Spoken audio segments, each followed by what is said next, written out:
starts glowing and the film starts rolling. You wanna be knowing what you might be in for. So give the show a listen and find out what you're missing. Put yourself in position for the is a good score.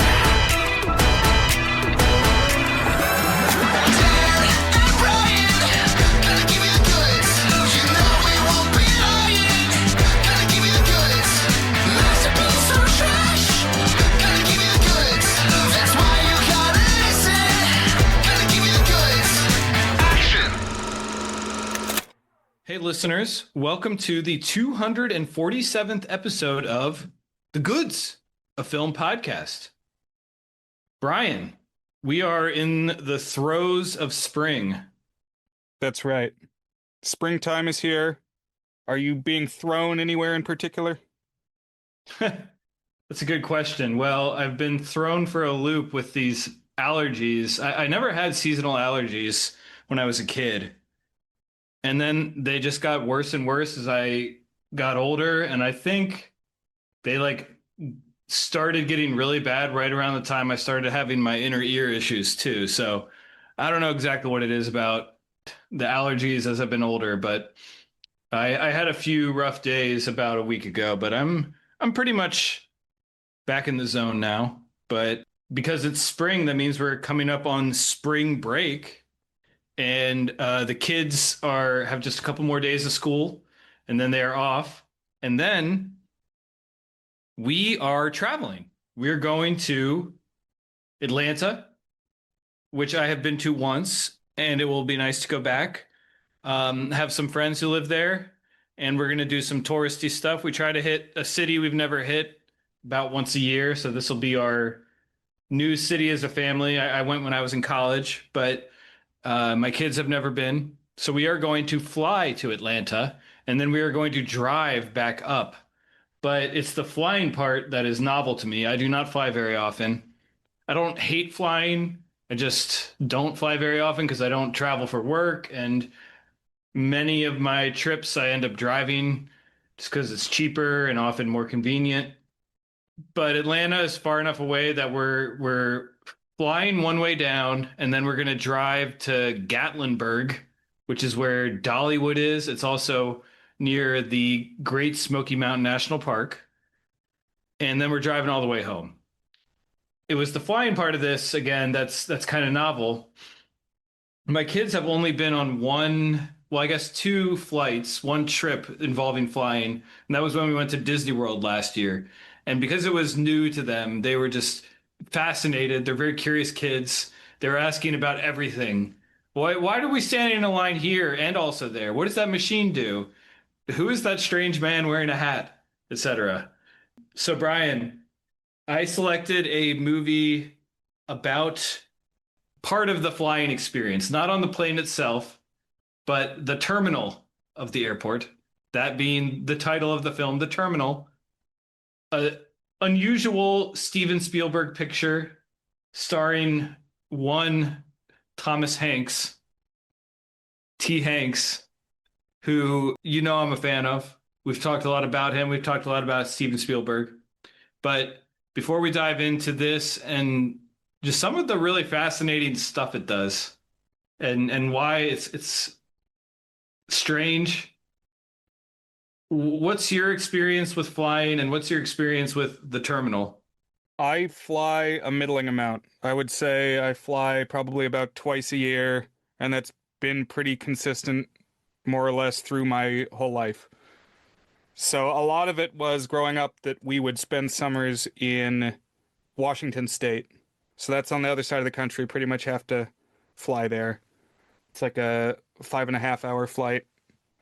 But I mean, I've flown to New York, flown to Florida, flown to New Mexico, and I remember, Dan, in 2016 we flew to Louisiana. So I'm not by any means a frequent flyer. I see posts from some of the influencers I follow on Instagram, and not really influencers, but just like hotshot globetrotting people that I know, and it's like, oh, they're in Japan now. They're in, Sweden now. And it's for work. It's like, they just fly all the time. And I think that's a little crazy. Like, I can't even really imagine just flying that much.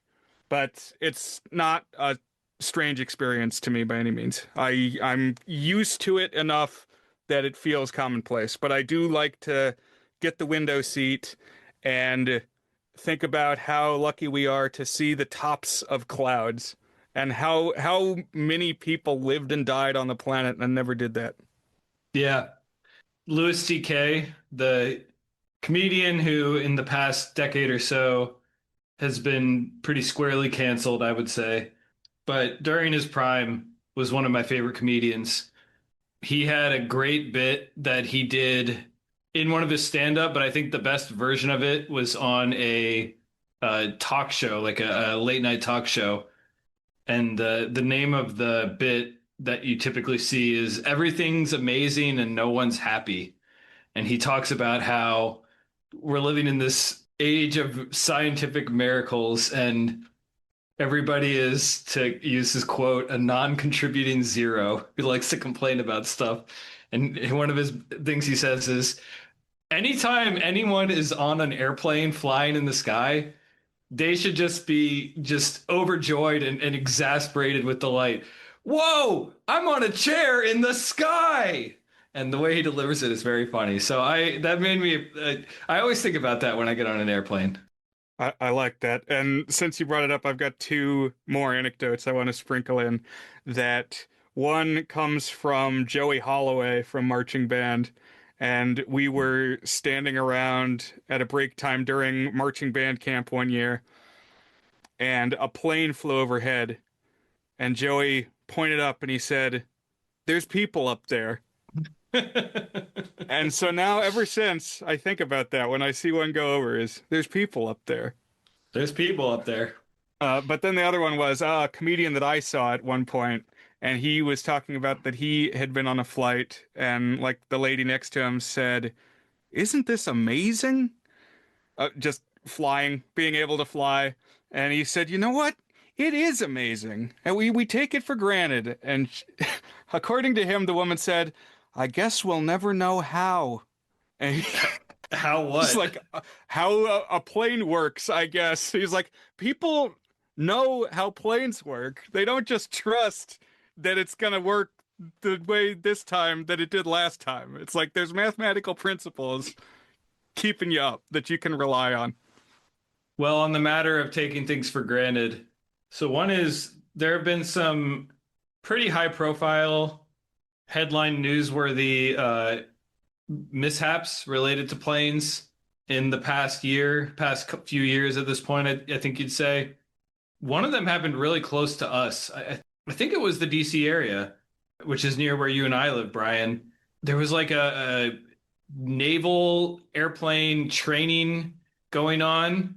Oh, I think what you're talking about is out of Reagan National, that the plane coming down hit a helicopter going up. No, but it was like 70 people total between the plane and the helicopter. Really sad. Some school organization had a whole bunch of students on there, so that was really sad. And they say that like air travel is the single safest means of vehicular travel in the world. But of course, the few times that there are incidents, they get the headlines. There was another one just a couple of days before the recording of this. I think it was in New York, but an idiot fire truck drove on the runway as a plane was landing, and the plane bonked into the fire truck, and the pilot and co-pilot died, and there was a bunch of injuries. I'm sure it was like a horrible lurch and broken bones and stuff. Yeah, I mean, the thing is, like, if something happens, good chance everybody's going to die. Because that's the kind of thing that happens if you're up 30,000 feet in the air. That's a good point. Cars, there are thousands and thousands of accidents, and the majority of them are fender benders, and you might have to pay $1,000 to get a repair, but the majority of them, nobody's dying. Of course, there are plenty of fatal car accidents, and that's what they still say is like on a percentage basis, driving is less safe than Flying. My friend Eric, who we've never had on the pod, he's on the Discord, and he is, to my knowledge, one of a handful of people who has listened to every episode of The Goods, or just about every episode. He might be a few behind, I'm not sure. Shout out Eric if you're listening to this. Great dude. I've been working with him now for almost a decade. But he has his pilot's license and his motorcycle license.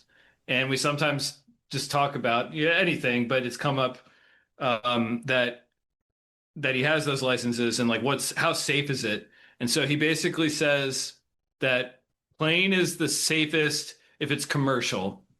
And then I don't know if like buses and stuff are included on trains are included in this, but then cars and then private jets are pretty much tied with motorcycles in terms of how dangerous they are, being the most dangerous of those.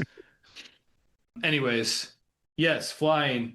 This movie, The Terminal, came out in 2004.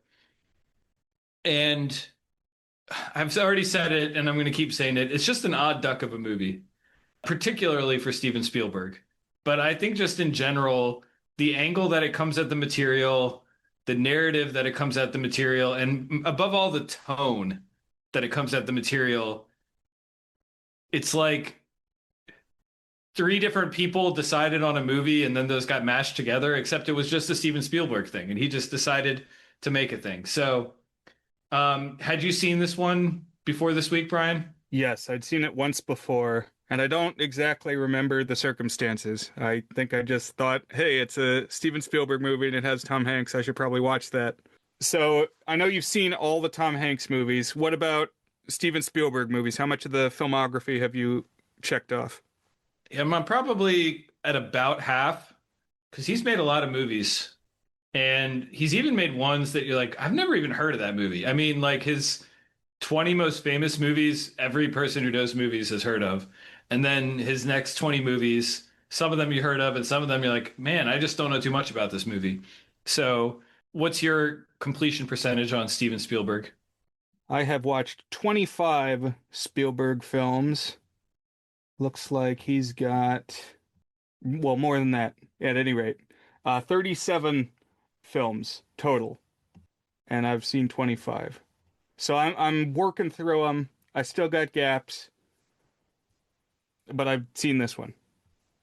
I would say I've seen a higher percentage of Steven Spielberg's movies than I have of Tom Hanks's movies. Yeah, I've just ballparked looking at the letterbox list. I've seen in the realm of like 16 or so. So I'm guessing that you're ahead of me. I notably have not seen Jaws. At one point, you and I had brainstormed Casablanca, where both of us fill major gaps in movies we haven't seen, but you have since watched Casablanca. And you know what? I watched it on a plane. There you go. I was flying to Orlando and I watched Casablanca. And on the way back, I watched Pee-wee's Big Adventure, but I'd seen that one before. Shout out to Mitch, who recently on his Movie Call podcast was singing the praises of watching a movie on a plane. I mean, it's not what you think of as like an ideal movie watching experience, but in some ways you're almost forced to pay attention to it. Right. It's like, what else are you going to do? You could read a book, you could go to sleep, or you could watch a movie. The one that I was thinking of watching Terminal this time was Catch Me If You Can, which I guess was Spielberg's and Hanks's previous collaboration. Yes. I think that is a notable comparison for a few reasons. So, first of all, I love Catch Me If You Can. Terrific film. I assume you've seen that one. Right. Yes, I have. Leo and Tom Hanks. You know, if you just said, name a movie that Tom Hanks and Leo DiCaprio are both in, I almost forget that they're both in that. You know, I kind of got to think about it because I just think of it as like I think of it mainly as a Leo film, honestly. Right. Well, he's the star. Yeah. And Hanks is the antagonist. Of sorts. It's like, I guess you're right. He is antagonistic, but he's not the bad guy, I would say. Right. Well, that's because the protagonist is a con man and a criminal. Yeah. So it's an interesting dynamic. I think it's a notable comparison. I think you might have said this. It was the one that came out right before The Terminal. So Catch Me If You Can came out in 2002. The Terminal came out in '04. I was reading a little bit about the production. 9/11 happened during the production of Catch Me If You Can. And I would have to watch it again. An article I read, a review I read, made the claim that Catch Me If You Can is kind of tinged with this sort of like fading empire feeling that I'm not sure I would have put my finger on as distinctly a post 9/11 feeling. But when you kind of say it that way and you start to think about it, I can see it. The Terminal, though, is like reckoning with the changes to America in the wake of 9/11. It's like so I listened to a Steven Spielberg interview recently talking about his new movie that's coming out in a couple months, Disclosure Day. And he said that The Fabelmans was basically him doing therapy and putting it on screen. And I almost feel like The Terminal is him doing therapy and putting it on screen, but like maybe not about personal demons, but like about what he feels about the world and his angst about where America is. Uh-huh. And War of the Worlds, which was his next movie, is also about 9/11. So he was grappling with it. Yeah, yeah, for sure. And like I recently watched Munich, which is also from 2005, and that, is about a different terrorist attack and like government trying to track down terrorists and the paranoia that it breeds and the deep intelligence state. But I felt like it was in the DNA of that as well. Yeah, that's a good point. I hadn't really thought about it, but he had like a whole wave of post 9/11 movies. I mean, I guess that was like a major theme in American culture, like everybody was like thinking about, I don't know, it really did feel like a point when the way that America thought about itself changed. But the Terminal, the premise is, and we'll kind of talk through the story, but a man gets stuck in an airplane terminal because he does not have permission to enter the US because he doesn't have a visa and he cannot return home because his country is in civil war. So he is literally stuck in the terminal, which is like a space of limbo. You're not in America. You're not in, our space, but you also are on the edges of it and you're trying to get your way in, basically. So we'll kind of talk a little bit more about it specifically, but the strange thing is that makes it sound kind of like intense and more introspective, I guess, than it is. But it's kind of like a breezy comedy. It's such a bizarre movie. So two influences that I don't know if Spielberg has cited himself or if people have just assumed are major influence. One is the French filmmaker Jacques Tati. Have you seen any Tati films, Brian? I have not. I've heard that he was influential on Mr. Bean. Yeah, he was known for a lot of things, but particularly his last couple films, he was known for building really elaborate sets and having lots of set-based comedy. And The Terminal is Spielberg got a pretty big budget for what is essentially like a comedy and built this. This is something that a set that he built, if I'm not mistaken. Yeah, I did read that. And like if you think about it, if you got one location for your movie, that's going to make your movie a lot cheaper. So you can afford, especially if you're Steven Spielberg, you can afford to spend some money if you just got one location. And then the other influence that I've seen cited many times is Frank Capra. So he of It's a Wonderful Life, known for films about the indomitable human spirit and about the better nature of man, which I think is a bit of an overgeneralization. Like I think after World War II, his films tended to be a little bit darker, but there's a Capra-esque element, and I haven't seen enough Capra to put my finger on exactly which elements feel Capra-esque, but that's the point of reference that everybody cites for this. Yeah, this might be the movie where Frank Capra meets Franz Kafka.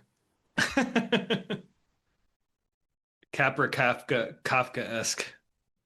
So you mentioned this film stars Tom Hanks, And not only does it star Tom Hanks, but it stars Tom Hanks doing a silly voice, which is maybe the best Tom Hanks. I'm trying to think, does he do a funny voice in any other things? There's this comedy that he did early in his career called, I think it's Passengers, something like that. It's like a single word that's something like that. And it's not very good, but he does a Katharine Hepburn voice, like a transatlantic accent for the whole thing. And every time he spoke, I was like, what's that noise coming out of your mouth, Tom Hanks? And that's also kind of how it felt here, too. His comic timing in this is really great. Like, there's a bit where, so he doesn't speak English To start, yeah. at the start, and but he'll respond to questions with yes.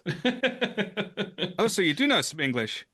Yes, yes, and but that's all that he knows. Further questions are met with yes. And then, Krakosia! Because the country that he's from is a fictional country called Krakosia. What country do you think Krakosia is supposed to be, Brian? So apparently the language that he's speaking most of the movie is Bulgarian, and Tom Okay. Hanks had like a Bulgarian uncle that he picked up some phrases from. Okay. But it's definitely Eastern Europe. So nebulous, fictionalized Eastern Europe. Right. Apparently, at one point, they show a map, and the country that is pointed at as Krakosia is actually North Macedonia. But this is where I want to say that this was partially inspired by a true story, but the real guy was Iranian, and he lived in the Paris airport. So Charles de Gaulle Airport in Paris, and he lived there for 18 years. Wow. No, 18 years? 18 years. 1988 to 2006. That is baffling. I mean, I'm not going to beat around the bush. Tom Hanks is like ridiculously good in this movie. He's so funny. He's so charming. He like takes this character that's just kind of outrageous and makes him lovable and funny and like coherent too. It's like, yes, this man is all of these things, and I'm cheering for him no matter what's going on. And he can just act his pants off. Terrific performance. Like to me, you think of Tom Hanks as Forrest Gump, and you think of Tom Hanks as Saving Private Ryan, and whatever else you might think of him as.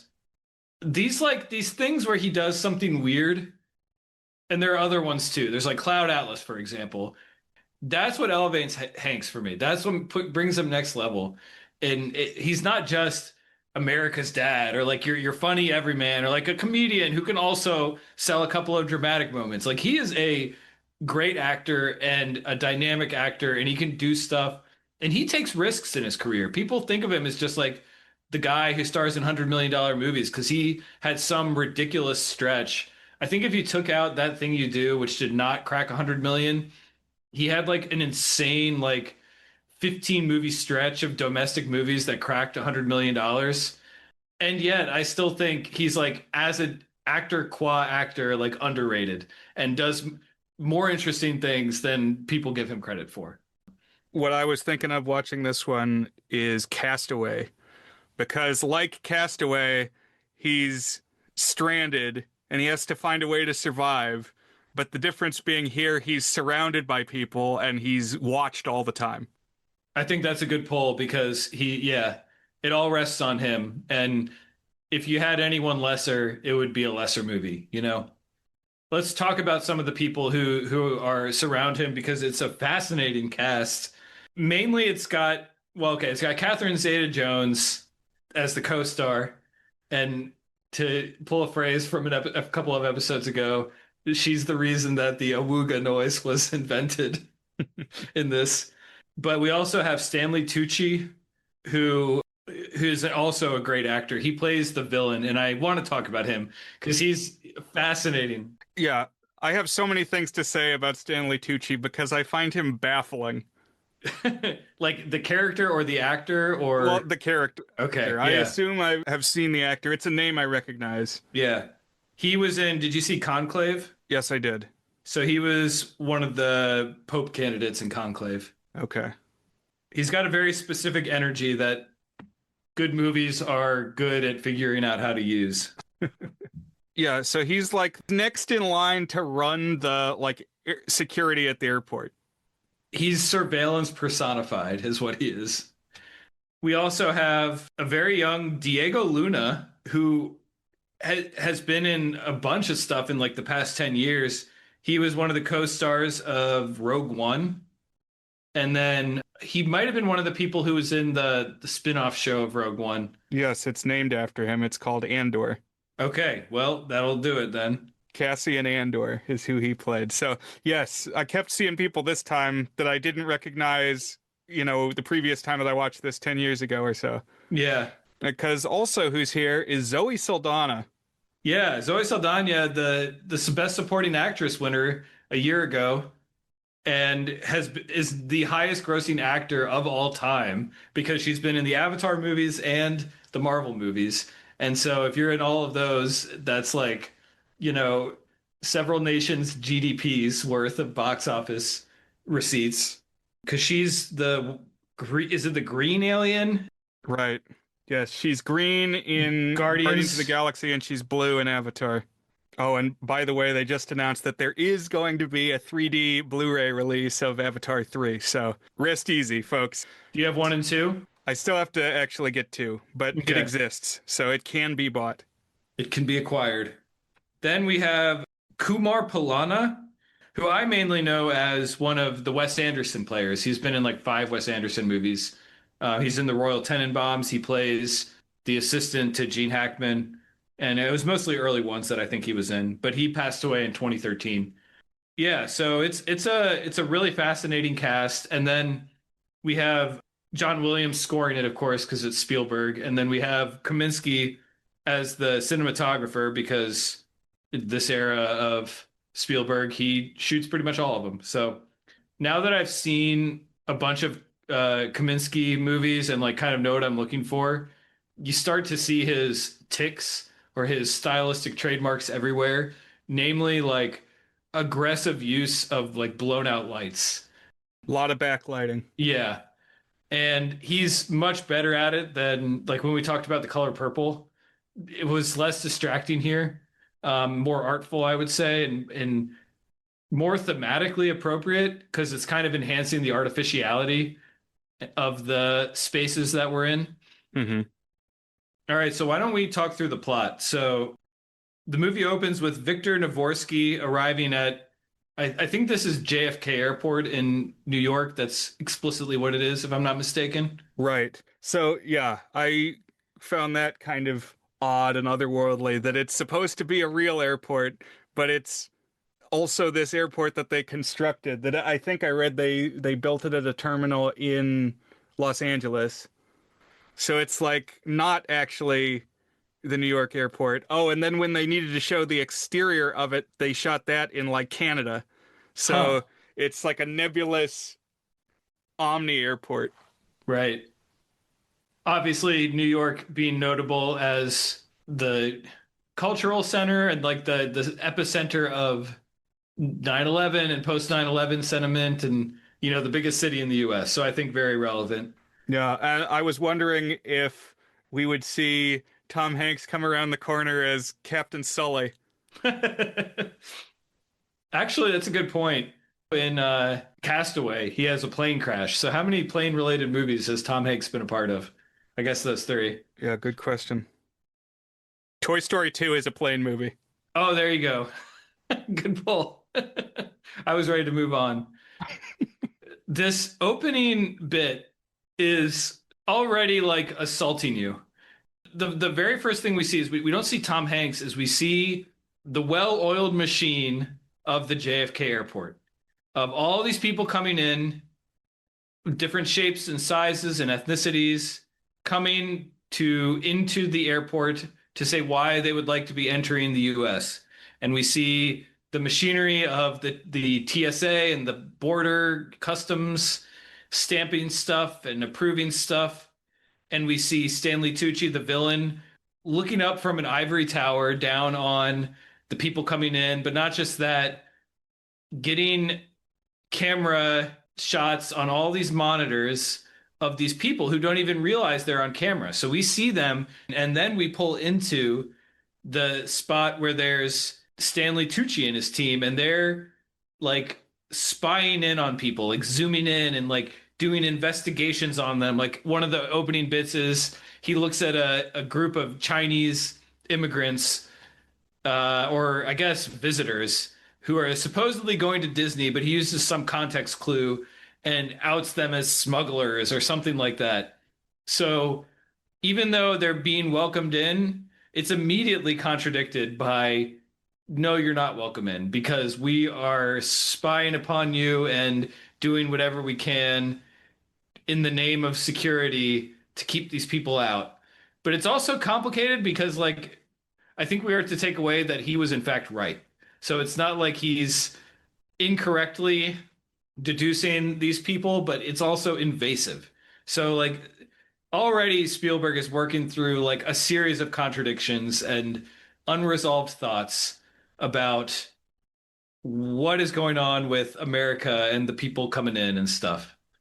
And then we meet Tom Hanks, Victor Navorsky, and he doesn't realize anything is up. He tries to go in and they're like, step aside, and he's unbothered by it. He's shaving. And then we get that scene that you were talking about where they try to talk to him, but he doesn't speak English, and he just reading an address in a funny voice and saying yes and Krakosia over and over again.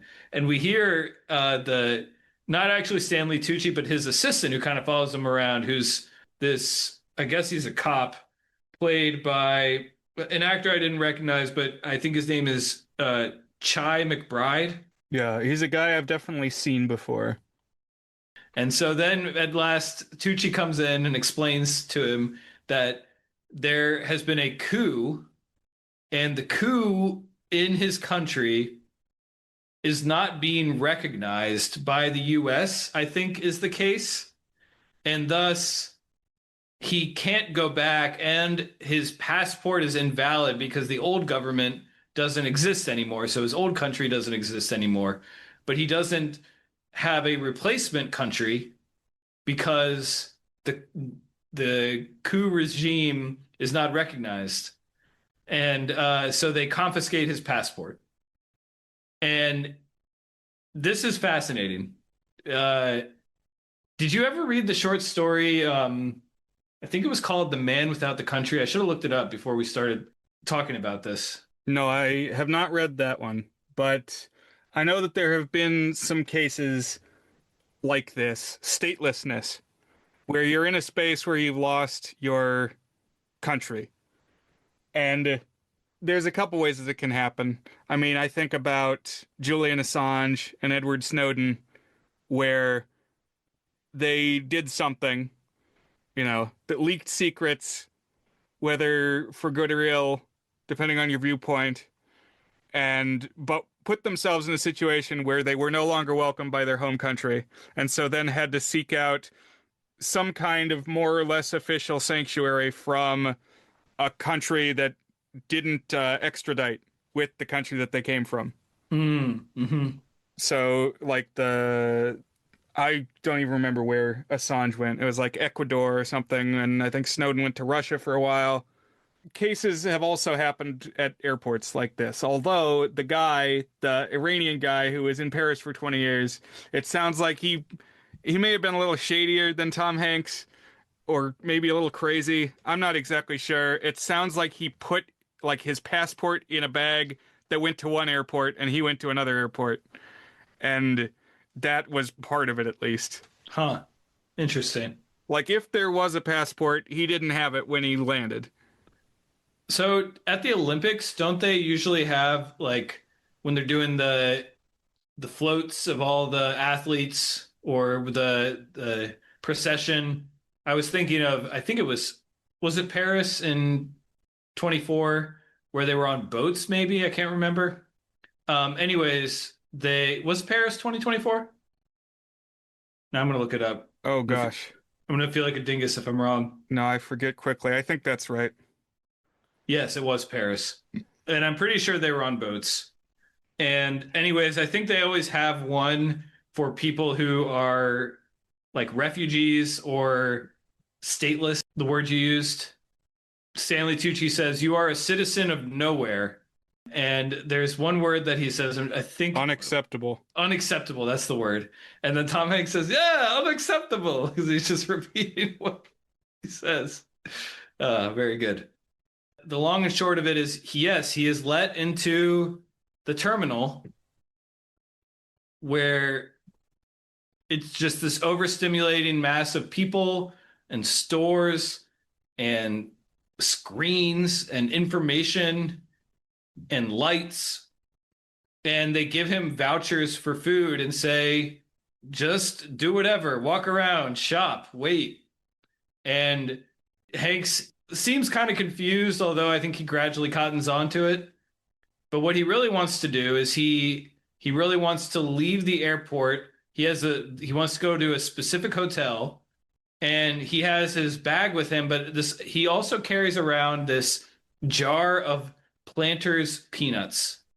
So Brian, in the many contradictions that are in this film, one of the most striking to me is the use of product placement.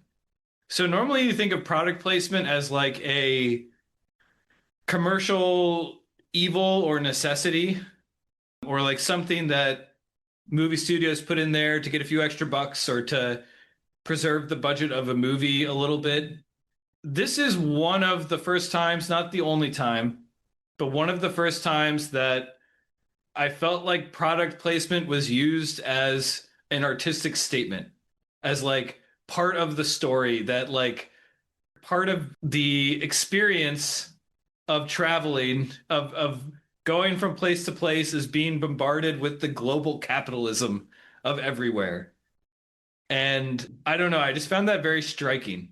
Yes. Product placement is complicated because realistically, not having products in your film is weird.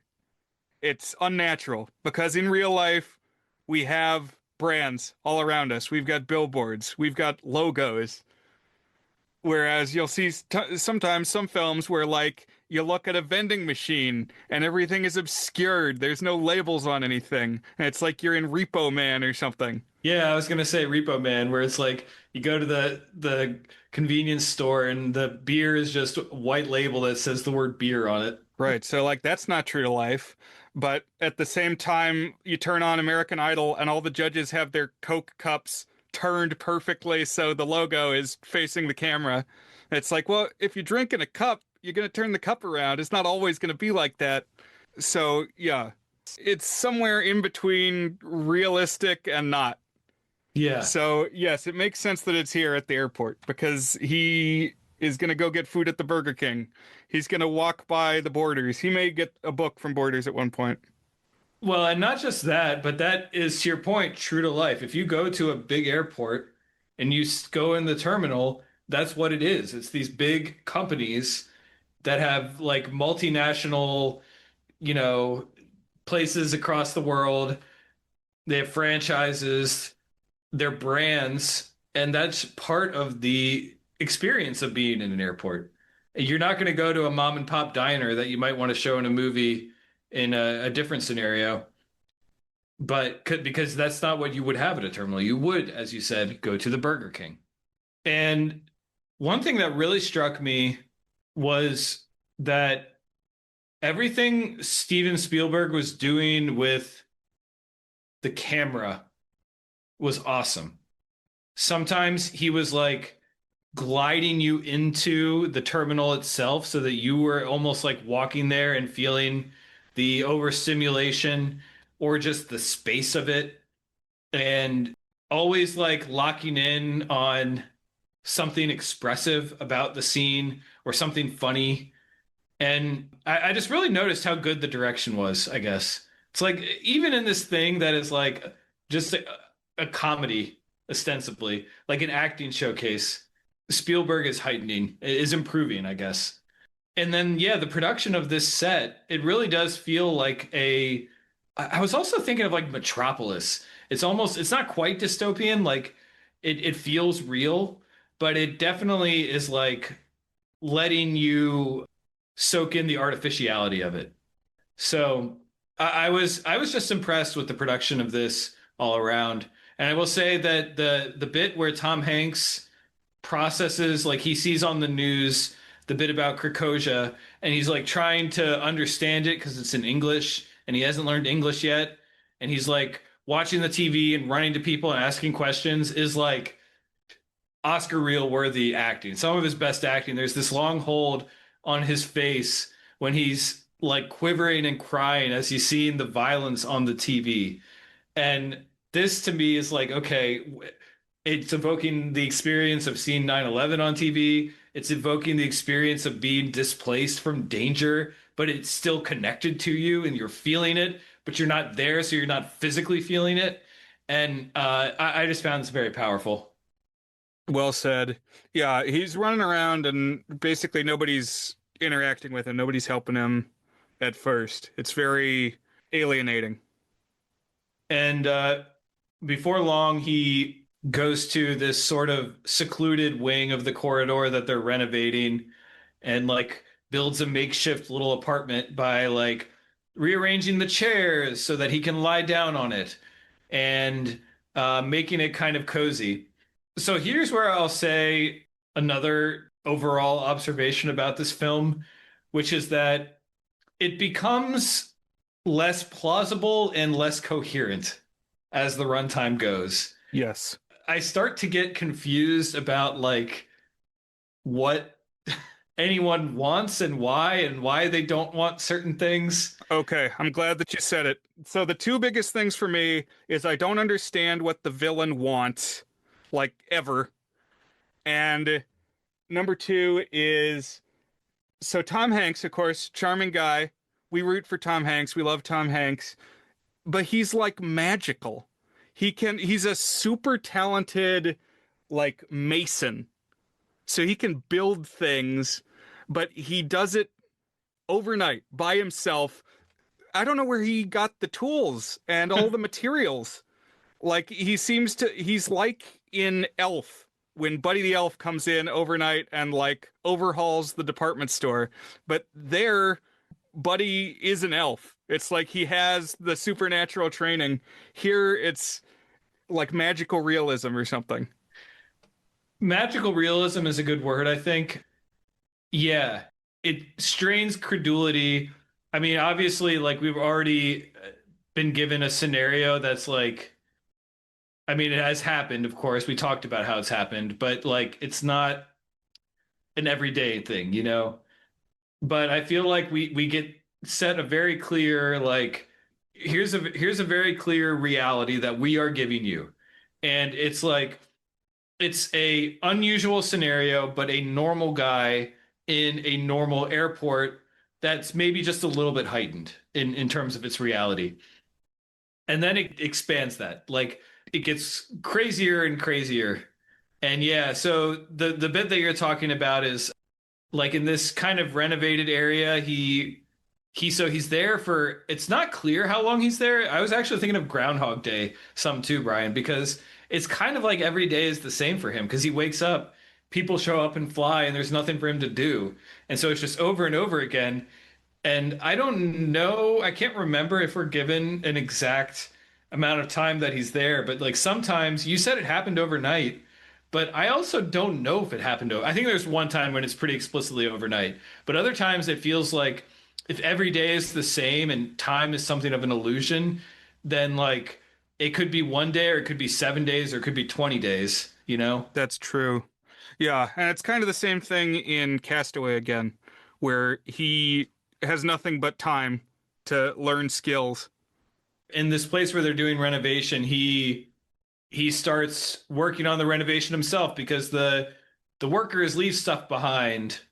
And so he kind of does it, but then like the workers say, "Wait, who did it?" And there's one bit where he actually gets hired and they're like, "Well, he's doing the work anyways. Oh, he must be from that other team. Well, we'll poach you. Hey, come work for us now and we'll pay you double," or something like that. And so this is a charming bit where he gets a job working in the terminal where he is. And this, of course, is just kind of satisfying to see like, oh, Tom Hanks is really, he's a hardworking, skilled guy of value, and we like to see him succeeding and being recognized as not just the schmuck who's stuck in an airport, but also it's definitely like playing on immigrants coming to America and they're not schmucks, they're talented, they're hardworking, and maybe we don't appreciate them to some extent. And as all this is going on, he is befriending some of the people who work in the terminal. So these people who work in the terminal, this was something that pulled me out of the reality a little bit too, is like, so okay, so one of them is Catherine Zeta-Jones. And she is, you might call her flighty, both in that she flies a lot and that her whole thing is she has commitment issues, but it's kind of complicated. So she's dating a married guy and she knows it and doesn't really care. And I don't know, just seems to like fall into any guy's arms. But she has a couple of meet cutes with Tom Hanks and they kind of hit it off. And she thinks that he's just a guy who always travels and always happens to be in the terminal when she gets there because she is a flight attendant for one of the airlines. So she's always popping up in the terminal. And she doesn't realize that he's like this guy stuck there. So like they keep crossing paths. Lots of planes also in Catch Me If You Can. Good point. Yes, that's important there too. Hank's the plane man. And so when Catherine Zeta-Jones is around, this is kind of more of just a romantic comedy, I guess. Not like a normal romantic comedy. It's still got all the other stuff going on. But if you were to put a genre on it, there are parts of this that are very much just shaped like a romantic comedy, where they meet cute and then they get closer and then they have a moment where they get mad at each other, but then they don't really end up together. I guess we'll get there. I mean, I'll say that explicitly. They do not end up together. But he also meets other people at the airport. So he meets the janitor, who is a slightly older Indian guy. This is Kumar Palana. And he is very ornery, I guess. In particular, there's a gag where Tom Hanks is fishing through the trash to get something, and the janitor says, "You have to have an appointment." What, to dig through the trash? But apparently, yes. And who are some of the other people that he meets, Brian? So one of them is Diego Luna. And it does a lot with, at first, the logistics of how do you survive? Because he's got to get food. Okay, well, Stanley Tucci gave him food vouchers. I think they should have cut that. I think that just shouldn't have been in the movie because he immediately loses them. Yeah, like one scene later. And so, okay, but that muddies how villainous Stanley Tucci is, which I feel like throughout the movie they keep making hairpin turns on, like, is Stanley Tucci a bad guy? And then, yes, as the movie goes along, they make him worse and worse, and it just seems unwarranted. I don't know. It's like, why are you doing the things that you're doing, Stanley Tucci? But then Victor doesn't have food, so he's got to get food. So how do you get food? At first, he's getting, like, the saltine crackers and putting ketchup on them. So the things that he can get for free. Spielberg really likes this sight gag. I feel like it's in there 5 times, where he squirts mustard and ketchup onto saltines and eats it like a sandwich. But then he finds out that, okay, they got these carts that people use to carry luggage around, kind of like, hotel lobby carts. And if you return them to a little kiosk, it spits out a quarter.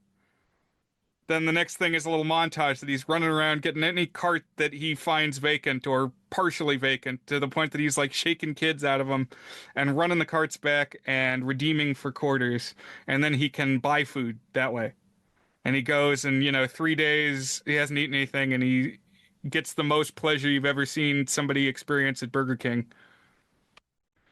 But then Stanley Tucci, like, gets angry that Tom Hanks has found this hack to get the quarters, and then he says, well, I'm not going to let Tom Hanks get those quarters anymore, and he hires like a cart collection agent, and then Tom Hanks can't do that anymore, so eventually eventually he gets the construction gig, but like in between, he gets helped by Diego Luna, who is this young guy that he takes food around, like vacuum packed food. I don't know if he takes it to the restaurants or maybe he loads it on the planes. I think back in the day there was more food on planes than there is now. But I guess for first class you still get food. But anyway, Diego says, "Hey, I know that you're struggling to get food.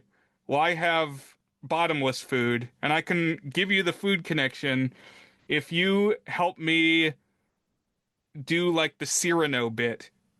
He's like, "Pass along my letters to this woman that I'm interested in." I don't know why they can't talk to each other. They both work at the airport. I think it's that he's shy or like doesn't know how to approach her or something, but it was not 100% clear. But the thought is that the woman that he's interested in, who's Zoe Saldana, is an immigration agent. She's involved with stamping the passports or addressing issues of immigration. And so Victor meets with her a lot. Right. Every day he's coming in and every day she's stamping no. And so it's like a little ritual. And yeah, he's like kind of flirting with her, but also kind of making clear that he's not actually interested in her, but is like getting info from her. And I think he pretty much directly says that it's for a mystery lover boy. Diego Luna with a mustache, I would not give a 10 out of 10. Not a Tortuga mustache, in my opinion. You could pull off facial hair better than Diego Luna in this movie, Brian. Oh, high praise. Thank you. No, I was thinking of I get him mixed up. Well, the first time I saw him, I thought it was Pedro Pascal. Oh, yeah, he looks a lot like him, yeah. Star Wars, especially these days, has a type like what does a Star Wars man look like and what does a Star Wars woman look like? And a Star Wars woman has, short brown hair and big eyes, and a Star Wars man is like a little guy who has a little mustache and is somewhat Hispanic. Perhaps. I mean, are you just saying Oscar Isaac? Is there Pedro Pascal, was he in a Star Wars? Diego Luna. What was he in? Oh, he's the He Mandalorian is the guy. Mandalorian, Dan. I haven't seen any Star Wars TV shows. Not been keeping up with the Star Wars TV shows. How excited are you for Mandalorian and Grogu? I'll probably see it. That's if you 10 years ago you had said there's going to be a movie called Mandalorian and Grogu, people would have said that's glup shitto type territory there, which is of course the online euphemism for a character that sounds made up that only the hardcore fans care about. I did see an article that came out that I don't think it was Jon Favreau. I think it was the guy who was in charge of Clone Wars. Why am I blanking on his name? Filoni or something? Filoni, that's it. Dave Filoni said that fans will be impressed by one of the character names in this film that's coming out. And everybody's like, wait, are they actually going to introduce Club Shitta? Is this the time? That would be pretty funny and pretty stupid. It would be a little bit of both. I don't think they'll do that, but I'm sure there's what's the like betting platform online that everybody's doing insider trading about like, oh, we're gonna invade Iraq, $100 million on we're gonna invade Iraq or Iran. The two big ones are Polymarket and Kalshi. That's it. You got anything riding on Kalshi right now? No Glup Shitto futures on Kalshi for me. One thing, so I started saying something that pulled me out here is that all these workers that he meets and befriends feel like they also live at the airport. They're like always there and they like everybody knows everyone, like it's their own little community. And so this is where I'll say something that you brought up, which is like, what is the point of Stanley Tucci like trying to stop Tom Hanks from getting the quarters? Like, why does he care? And I think this movie verges out of pure narrative logic into allegorical logic, where like it's about, yeah, it's like Tom Hanks trying to get quarters, but it's also really about the way America treats immigrants and how they come here and they just want to work and survive, but like big oppressive government that is not necessarily intrinsically evil, but sometimes acts that way in the interest of controlling everything, stamps down these immigrants and punishes them and makes life even harder for them than it needs to be. Yeah. I just kept coming back watching this movie to the thought that things would be a lot easier for Stanley Tucci if he just decided not to care about Tom Hanks. It's like he knows Tom Hanks isn't going to do anything insidious. And at several points, it seems like Tucci is ready to let him out the door. He even says that he's ready to let him out the door. And at some points, it seems like he's got cops lined up out there to arrest him if he goes out the door. At other times, it seems like that's not the case. And he literally is just going to wash his hands of the situation, which is what I would do. If I encountered this and it went on for more than like 3 days and it bothered me, I would just say, whatever, dude. It's like, just go out and I'm going to not look and you can go. Well, Brian, I mean, I think a lot of what you just said, you could say about undocumented immigrants today. Like, why are we sending secret police around to round them up and put them in horrible conditions when like they're just people. They're trying to live their lives, you know? I think it doesn't really play up like the fear mongering aspect, which has obviously been a major portion of the discourse in politics today around immigrants. But like, I don't know. I feel what you're saying, and I think in particular the Stanley Tucci character is pretty incoherent, and I think some of that incoherency is intentional in pointing out that he's not really acting in a way that's either kind or like beneficial to anyone. But I also think you're right that some of it is just they change their mind on this character's motivation a whole bunch of times too. Because he also doesn't complain when he gets the job and he's like, yeah, I know he's getting paid under the table in cash to be doing construction work. So I don't know. It is kind of goofy.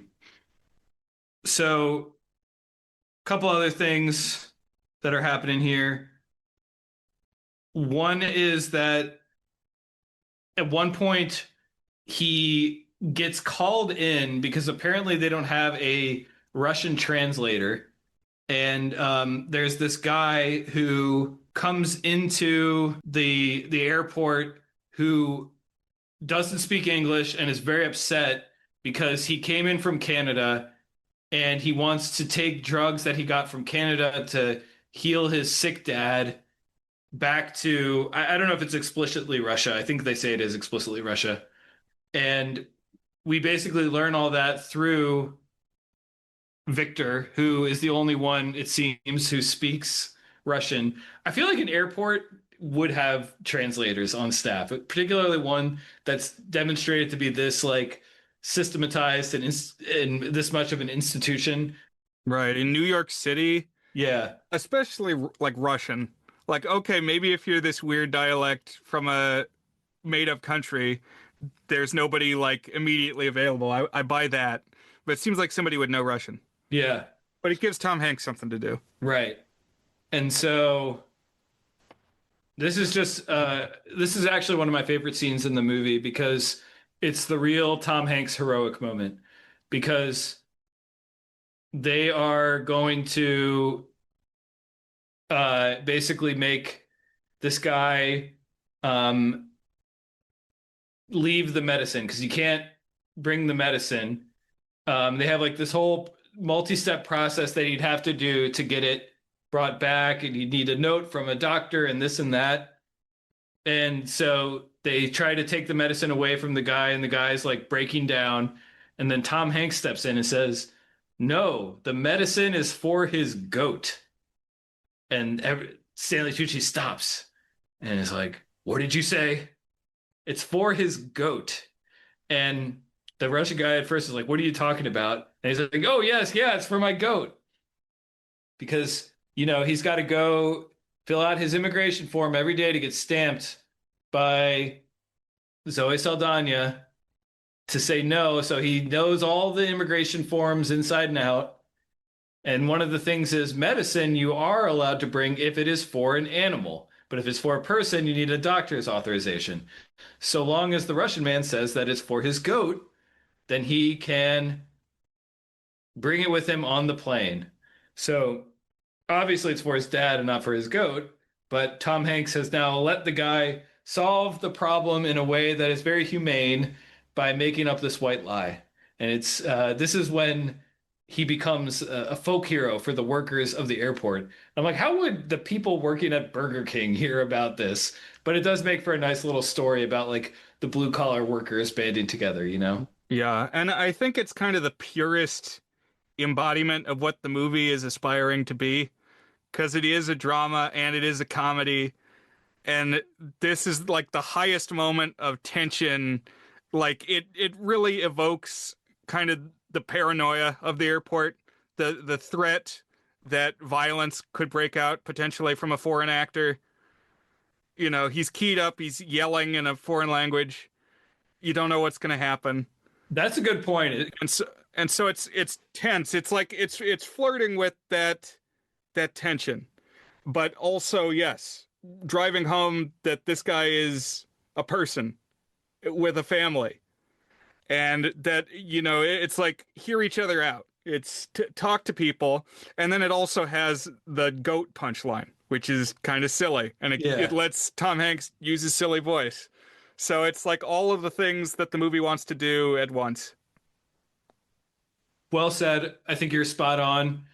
I think you're right. I didn't really emphasize that, but you don't actually know what's going on at the start. And it does seem like he's a violent, dangerous, crazy man. But like you said, it turns out he just wants to get medicine for his family. There's like a bunch of just little vignettes. There's a thing about like a poker game where they play poker with confiscated stuff from the TSA.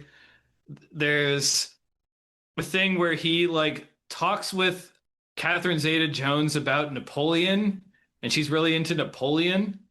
And he's like, I'm gonna build you the thing that Napoleon built for his wife. And it's like this fountain mosaic thing that he just made.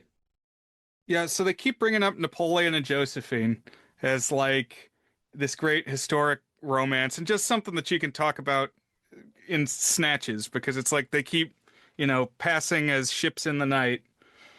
But I'm pretty sure Napoleon had at least two wives.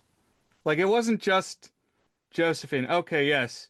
Married to Josephine from 1796 to 1810, married to Marie Louise of Austria from 1810 to 1814. So, I guess Josephine was longer, but not the only love of his life. And I was trying to parse, is there a reason Napoleon? I guess he was like a proto-globalist, like you trying to rule all of Europe.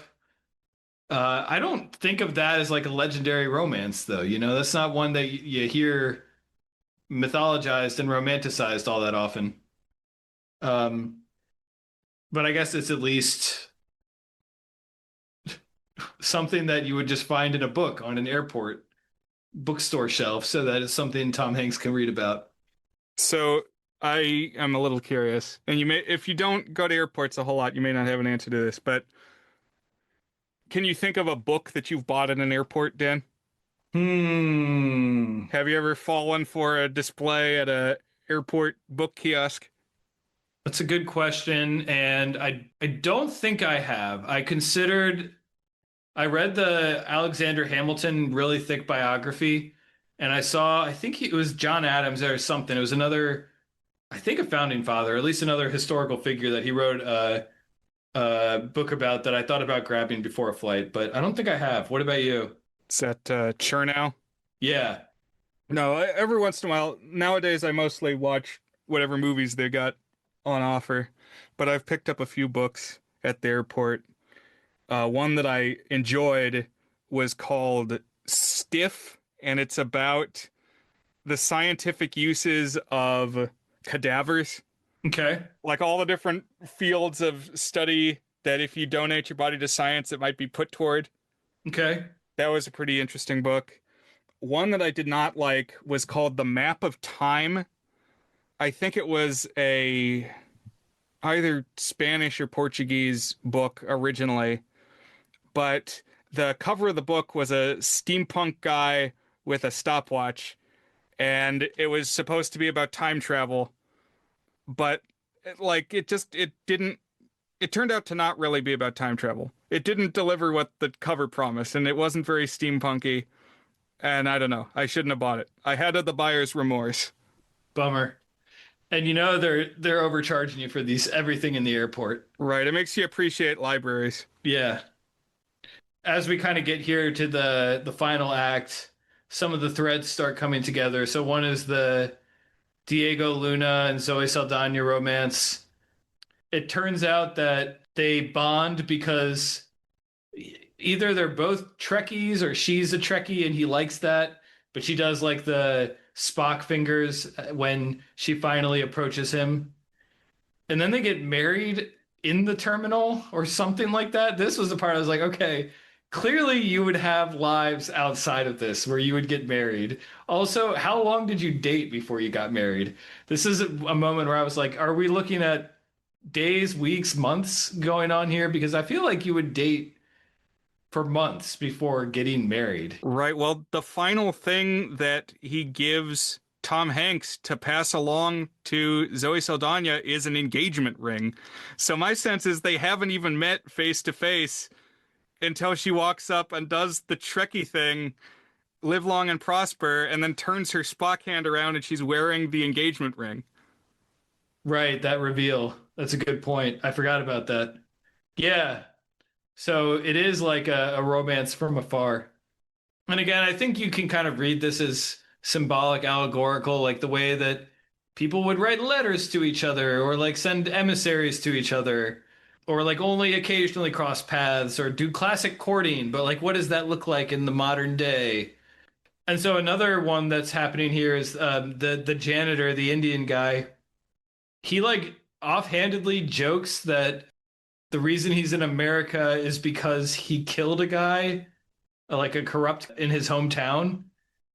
And it's played for like a laugh or what I thought was a laugh, but then that's going to get paid off on. And the last one is the relationship with Catherine Zeta-Jones. And they have kind of this one really nice dinner where all the people of the airport work together to bring together. You can have this nice bit of romance even if you live in a terminal, but it's like all the people that we've been seeing the whole time, like being the waiters and cleaning up, and they're not very good at being waiters and stuff. And I always like this little bit. I like when the old Indian man juggles. Yeah, very serious look on his face as he does it, like he's doing something very impressive. Oh, and then there's it's like it cuts away from him for a while, and Tom Hanks and Catherine Zeta-Jones are having their conversation, and then suddenly it smash cuts to a wider shot, and he's back there, and he's got a table of spinning plates, and he has like 50 of them on poles. And that is impressive, yeah. So that's another moment of the magical realism that it's like, how did he do that? Oh, and one more thing about the Diego Luna and Zoe Saldana romance is like the parting words that he gives for them to actually decide are they going to be together or not is he'll be waiting for you at the Sparrow, which Sparrow is like the classic airport restaurant. It's like not a restaurant that you actually see except in like tiny little malls or in airports or something like that. Right. When I say tiny little malls, I mean the Sbarro itself is like just a counter. It's a food court place. Yeah. Yeah. What I think of is there's an episode of The Office where he goes to New York. Oh, I love that gag. Yeah. He's like, time to get a New York slice. And he runs out of the train into the Sparrow. I do like Sparrow, though. Yeah, it's not bad. It's pizza. It's hard to get pizza wrong. Another thing in the second half of the movie, there's this elaborate bit about Tom Hanks trying to give Stanley Tucci a large fish, like a big marlin. And Stanley Tucci has like fish hanging on his wall. So I think Tom Hanks is hoping that he will ingratiate himself with Stanley Tucci. And it's just a nice gesture. But Stanley Tucci seems hesitant to accept the Marlin. Okay, but where does this culminate? And again, I'm still a little bit baffled, like what people's motivations are here. So like the idea has been he can't go home, so he's not allowed to go home. But then the government stabilizes. They say the war is over. I guess like the coup comes to peace with the old government or something like that. It's not exactly clear. But Krakosia is stable again. And then we get a great little bit of Tom Hanks celebrating in the bar with swinging his beer glass and doing like a drinking song as he stands and dances on the bar. He's just so charming. I see in the Wikipedia article, among the compositions by John Williams, it says Krakosia National Anthem. That's great. Okay, so now he can leave the terminal. But for whatever reason, okay, everybody wants him to go into the US. When I say everybody, I mean like his peers. And he wants to do that because we eventually learn, I can't remember exactly when we learn, it's in the second half, but we learn that the reason that he wants to come is that his dad, who passed away, really loved jazz music and got autographs of all of these famous jazz musicians that were in this photograph that he had.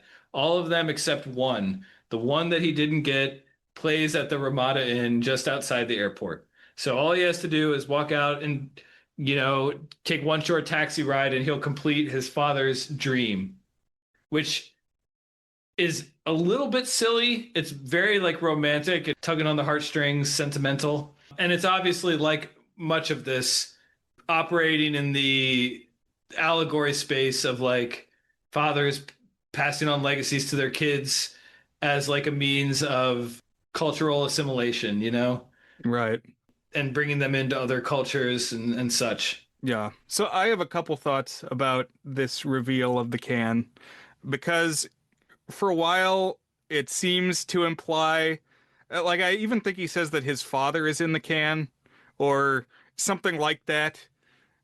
So you think it's ashes. You think he's got cremains in the can and he's promised somebody, oh, he'll scatter the ashes at a certain place. And it's not really that. I guess it's not that at all. There are no human remains in the can, but it's a legacy in the can because it's this autograph quest that the father was working on. But I think the significance of it being jazz, like this unrestrained, liberated American culture, as something that leached behind the Iron Curtain and that could inspire imagination. Because he said that his dad got this picture in like 1958 or something. So I could see that, during like Prague Spring or something. One of these eras where there was a moment in time that more Western culture got in, and then there was a Soviet crackdown. And that would be something you would cling to. I think you're onto something. And now maybe it has different significance in the post 9/11, where it's like, well, maybe it's the American government that's too hair trigger these days, that's too oppressive and doesn't appreciate what it once stood for. So I think it's a little of all of that. And I'd say it's one of the clearer tonal moments of the film, actually, as muddy as it is. Okay. But that's what I got out of it. I like what you're saying. I hadn't pieced it together in quite that way, but I think you're onto something there. But what Stanley Tucci does is he says, for whatever reason, he really doesn't want Tom Hanks to go into the US. I guess he's like now made it his vendetta. And then obviously you can apply the sociological, allegorical reading onto it too. Like, oh, we don't want these immigrants in our country. Go back to where you came from. But it also doesn't really make sense. Like, why does he care that much? It's like you can be done with him. I guess there's this bit going on where he's like trying to get a promotion. But I think by the time this has happened, he's gotten his promotion. It's like he's kind of resenting Tom Hanks because it's symbolic of what's holding him back from getting his promotion. But again, he's already gotten it now. So why is he still doing it? Like it doesn't, maybe it's just vendetta, but this is not very clear to me why he cares so much that Tom Hanks not enter into the US. But basically, he threatens Hanks that if you go into the US, what I'm going to do is I'm going to all those fun shenanigans that you've been up to that were like clearly illegal and unethical, like the poker game where you gambled on TSA stuff and were like stealing little bits of food and like walking around without gloves in the kitchen area. We'll get your friends fired for that unless you get on the plane and fly back to Krakosia. And so Hanks, because he is selfless, because he is kind and loves his peers, he decides he will go and get on the plane. But the Indian guy who murdered someone in India runs out and like runs in front of the plane as it's about to take off or something and gets arrested, and it delays the flight for several hours so that Tom Hanks can leave the airport. He also got a day pass from Catherine Zeta-Jones. Right. So that's another reveal, is that the guy that Catherine Zeta-Jones has been seeing is not just a guy, but he's a government hotshot who's high up in the government, which again, the moral hypocrisy of the government. But yes, she gets him the day pass. And but she also reveals that she's gotten back together with him. And so he finally leaves the airport, and the assistant guy, the black guy who's been the assistant to Stanley Tucci, breaks good. He has the opposite of a heel turn. It looks like he's gonna arrest him, but instead he puts the jacket on his back so he can walk out into the cold, which is a very nice moment. Yes, and the shot of him, Tom Hanks, walking out of the airport into the snow after he's been inside continuously for who knows how long. Could be Groundhog Day periods of time, but it feels like 6 months or something. And he comes outside for the first time, and you can feel it. You can feel it through the screen, the snow falling, and just the change of suddenly now you're outside. Right. Yeah, you have like this completely contained box of a space, and now it's cold, it's windy, there's elements, there's cars. Yeah, it's very well done. And in my memory, the movie ended when he walked out of the airport, but it doesn't. He goes, I'm not entirely sure this was necessary, but it's well done because we get to see some of the New York landmarks beautifully shot. He goes to the hotel, he sees the jazz performance, we see him walk away with the signature. And the main reason that I don't mind that we have this is because we get some more of the great Tom Hanks acting, feeling emotional that he's completed his journey, being grateful about it. And then how the movie actually ends is he takes a taxi and the guy says, "Where are you going?" And Tom Hanks says, "Home." And the taxi drives off. If I'm the taxi driver, I'm thinking, dude, that's you can't just say home. You got to give me an address. Yeah, you're gonna have to give me a little more. It's very unspecific. But I obviously poetic and in line with the themes about places we call home and identity and the shifting and contradictory view of immigration and the melting pot and the huddled masses. Right, and the cab driver is also from Eastern Europe. He says, like, I just got here today. And I'm already a seasoned cabbie. Yeah. I'm walking here. Wait, no, that's the guy who's walking, not the guy who's driving. Also, so Benny Golson was the jazz player, the saxophone. And he's real, right? Yes, and he released his own tie-in album for this film called Terminal One in 2004. Benny Golson. Way to go, Benny Golson. That's the terminal, Brian. We did it. So, I think, like, at a surface level, It's a kind of a baffling film, but I've always found it very rewarding to revisit because it's got a lot of thought going on. And Steven Spielberg is very good at making you feel the thoughts. And of course, just assembling a movie. And it's a very well made film in all aspects of the craft. Love the production, love the cinematography. It's a fairly restrained John Williams score, but it's still very good. He makes every movie better. And yeah, the cast is fun, and it stars Tom Hanks in a really outstanding performance, in my opinion. That he gets to do a lot of different things: funny, serious, dramatic, sad, a little bit of everything. What are any other thoughts, or should we jump into rating? Let's take the dive. All right. Nose down. Is it good as our signature section where we each give the movie a rating on our 8 point goodness scale, ranging from very not good, which is a 1 out of 8, to our masterpiece rating, toward a good, which is an 8 out of 8. Brian, is The Terminal from 2004 good? I'm going to land precisely at good. 5 out of 8. And it's because so many of the parts that go into it are so charming. Number one is Tom Hanks. He's very good at the whole emotional spectrum of acting. He always gets it across what he's feeling. And yeah, the crying, the laughing, all the things that you would want an actor to do, Tom Hanks can deliver. And he's funny. That's the biggest one. Like, this is a comedy, and he made me laugh quite a few times in this film. I like the silly voice. I think it works. But then also you empathize with him as he's going through the process of learning to survive in this weird situation that he's fallen into, and the way that he gradually acquires a new language and a new community. It's engaging, but it's kind of a messy film. As well made as it is, as polished as it is, there's parts that don't quite work together as a well-oiled machine. Tucci really baffles me. I think, kind of like Queen Mab and Merlin, if Tucci wants to succeed, to have a better life, it's just like, make friends with this guy, be nice to him, and send him on his way.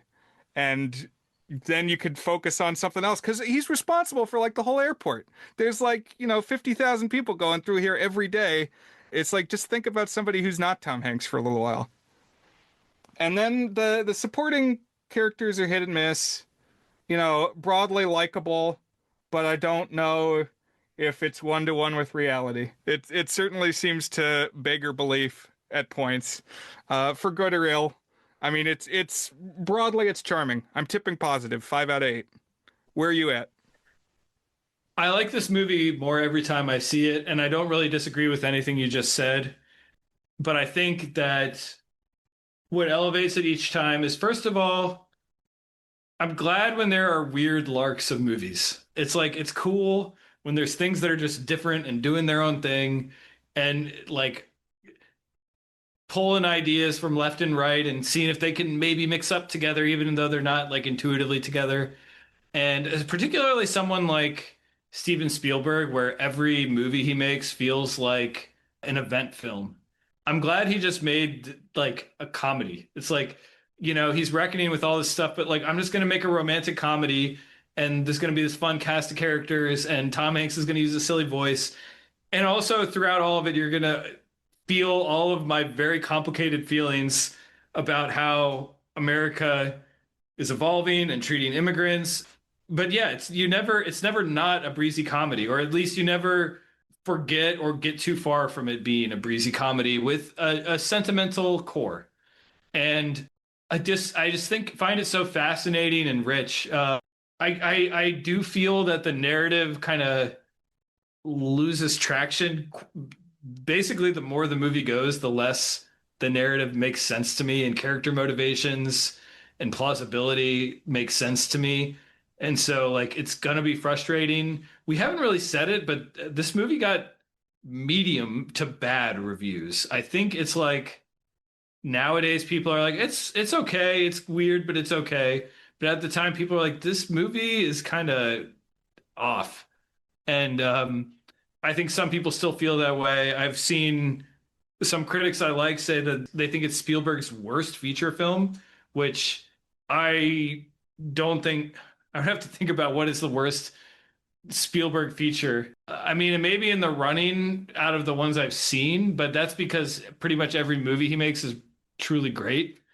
So that's not even really a besmirchment on this too much. I'm sure there's one in there that I haven't liked. Of the 25 I've seen, I put Ready Player One at number 24. Did you see that one? I did. I need to revisit it. I was medium on it when I saw it, but Hunter Allen really likes it. He convinced me to give it another shot, but I haven't yet. Okay. Yeah, and then the one that I have lowest of what I've seen is The Post. Did you watch that one? Yeah, I did. Okay. Where did you land on that one? I found it very like claustrophobic and beige, and I because they're in a newsroom office the entire time, and it didn't engage me visually, and they're like talking about words. I don't know. I wasn't sucked in. And like what they're weighing is whether or not they should publish the Pentagon Papers, but you know they're going to, otherwise we wouldn't know what the Pentagon Papers are. I mean, that's kind of how historical movies go, Brian. I guess. But like they've got it on their desk at the start of the movie and they're like, "Should we publish this? Let's talk about it." And then at the end they send it out the door.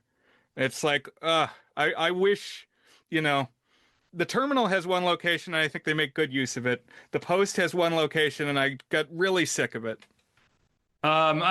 I like the Post, but I didn't adore it. I think I gave it and the Terminal the same rating. Oh, by the way, I when I made this list on Letterboxd, I ranked the terminal at 18 of 25. Okay. I mean, I don't think, again, that's entirely unwarranted. And I think for most directors, 18 out of 25 would be like a pretty big pan. But just Spielberg has made so many great movies. I think I talked about it with The Color Purple, a Best Picture nominee, and like not frequently cited among his upper tier films. Like, there's not too many directors where you get a film that's that acclaimed and it's kind of like an also ran in their filmography, you know? But let's see. So I'm just going to glance. I can sort my rating. It looks like, yeah, the lowest rated one I had was Kingdom of the Crystal Skull, which I still give positive. Nice. I had Kingdom of the Crystal Skull at number 21. Okay. So the things that I had behind Terminal of what I've seen, number 19, Adventures of Tintin. Number 20, Lost World, Jurassic Park. 21, Crystal Skull. 22, War of the Worlds. 23, Ready Player One. I guess I just said I had that at 24. I actually had Amblin, the short, at 24, which didn't grab me. That actually got an episode previously here on The Goods. Yeah. And 25, The Post. Yeah. So, anyways, this movie still doesn't have a reputation as being a top tier Spielberg, but I think it probably has more likers than haters and probably more likers than lovers. But I am growing closer to loving this one. I love its warm heart and its affection for humanity. I love all the stuff we've been praising. It's so unique, but yet so well made. And Hanks carries it, and Spielberg directs the crap out of it. Kaminsky lights it so well. You just get this terrific sense of place and space. And even if the people are sometimes inscrutable, you still like them. So I'm going to give this a very good. That's slightly bumped up. I had it at like a high end good last time I watched it, but I'm going to give it a very good. And I don't know. Maybe that affection could continue to grow, but I think you're right that it doesn't have the dramatic sweep, particularly with the villain just kind of incoherent. But it is so allegorically rich that I really appreciate it. So I really like this one, and let's hope that I'm not impacted by a coup the same way that Tom Hanks was when I am flying in the coming days. Although they say the TSA experience is very bad right now because we're in the midst of a government shutdown. So we'll see how much I get impacted by that. But Yeah, it seems like those are the people you want to keep paying. So we'll see. We'll see. Godspeed to you. At least you're landing in the same country you're taking off from. that's true. So, Brian, I think that brings us to the end of the episode. And the next time we record, I think we will be doing our April Fool's Day episode. So, do we want to share what we're going to have the other watch? I'm ready to share. I've got one burning a hole in my pocket. All right. So, you tell us yours and then I'll tell you mine. All right. So, longtime listeners may know that when April Fool's rolls around, we dedicate our episode to discussing anything that you can watch that's not a feature film. So mostly it's short films or YouTube videos. I mean, we could go crazy some year. I don't know. You could watch like a commercial or something, or a recording of a stage play. It just can't be a feature film. So what I want us to watch is a German short film called Forklift Driver Klaus, The First Day on the Job. Gabelstapler Klaus, der erste Arbeitstag. Cool. So this is one we watched in German 3 in like 10th grade in high school. And Dan, I have to know, what are you bringing to the table for our April Fool's potluck? Well, I am going to go weird, Brian. I'm going to push the boundaries of what can we even discuss on this podcast. I wouldn't necessarily call this filmed entertainment, but it is a thing you can watch on a screen, and that is Peggle, the game Peggle, Brian. With how you experience this, we can discuss. Maybe I'll leave up to you. Maybe I'll make a recommendation. I don't think it's on the App Store anymore. It might be for like $2 on Steam, but the game Peggle, we're going to talk about it. All right. It is a thing that appears on a screen. So I have to find a way to play this. How many hours do I have to devote to this to fully experience it? we can discuss it offline. I think ideally you would play through the story mode. I think you could do it in like a couple hours. Dan, Peggle has a story mode? Of course it does. Have you played Peggle? Maybe not. I don't know that it has a story mode. What I read was your blog post about Peggle in like 2014. So I love Peggle, and we'll talk about why. So, all right, this has been fun, Brian. Thank you very much. Happy spring break, and looking forward to April Fool's Day with you. bye, everybody. See you in a week or so. Join us again.